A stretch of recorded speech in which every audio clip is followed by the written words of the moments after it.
Our devotional thought today from the book of Genesis comes really closing out the book of Genesis as we deal with the blessing of Jacob over his sons. But my theme on this is the future of problem people. Now, sometimes when you read things, you have to begin to make some application. What does this mean to us today? Now, in our study, we find the blessings and the futures spoken over the 12 descendants of Jacob. Verse 1 of Genesis 49, then Jacob called together all his sons and said, gather around me, and I will tell you what will happen to each of you in the days to come. Now, there are two things that he says as he talks about these days to come and the futures of some of his sons that are very, very important and very interesting. One, he speaks of the future of Reuben, his firstborn. Now, in their culture, the firstborn, they rule the family, okay? They're like second father.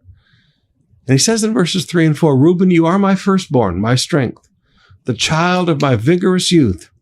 You are first in rank and first in power. But you are as unruly as a flood, and you will no longer be first. For you went to bed with my wife, and you defiled my marriage couch. Now, would you look at this? Reuben defiled his father. He dishonored his father. He had sex with Jacob's wife. So he said, now listen, you're as unruly as a flood. He said, you are no longer going to be first.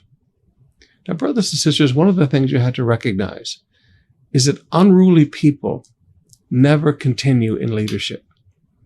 I watched it in business all my life. I've watched men that look very promising with tremendous ability, but because they're unruly, you can never trust them in top leadership.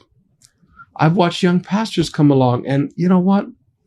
They have a lot of strength. They have a lot of ability, but they're just completely undisciplined. They're completely unruly, and you can never put them in leadership. In fact, really, you have to just let them go, because they'll never amount to anything. They will never be allowed by God in leadership because they're unruly.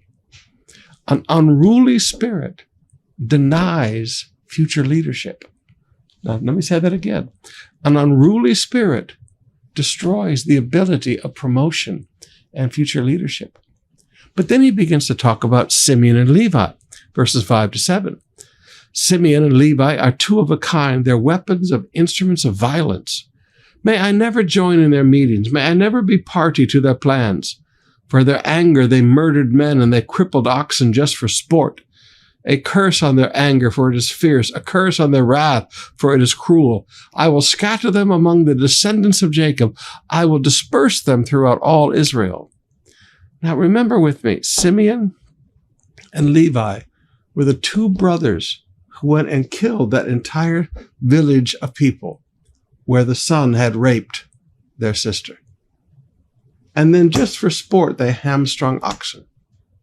They killed all those men. And Jacob said, you know what? That violence, that anger is just way out of control. He says, so they're going to be scattered. Now, Simeon is later partly absorbed by the tribe of Judah and partly just kind of disappears. But Levi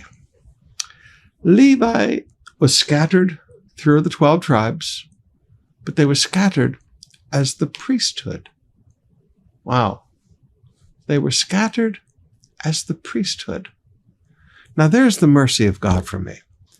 What I want you to learn from this is you can't allow people of fierce anger and violence to group together. That is a bad barcada. All right. When you allow those people to group together, they are always destructive and they always bring pain and suffering to people. And it's a difficult situation. The way you handle anger and intolerance and people who are violent, the way you handle those people is to scatter them. Now, sometimes when you scatter them, in the mercy of God, you'll see those people do tremendous things for God. Because being scattered, there's no one to help reinforce their violence and their anger. And they can channel all of that energy for the kingdom. But together, you put violent people together, and you have nothing but a force of war and a force of anger and a force of violence. So again, notice today, unruly people cannot progress in leadership. And people who are violent and who bring suffering to other people, you can't let them stay together. You have to scatter them. Great principles of leadership.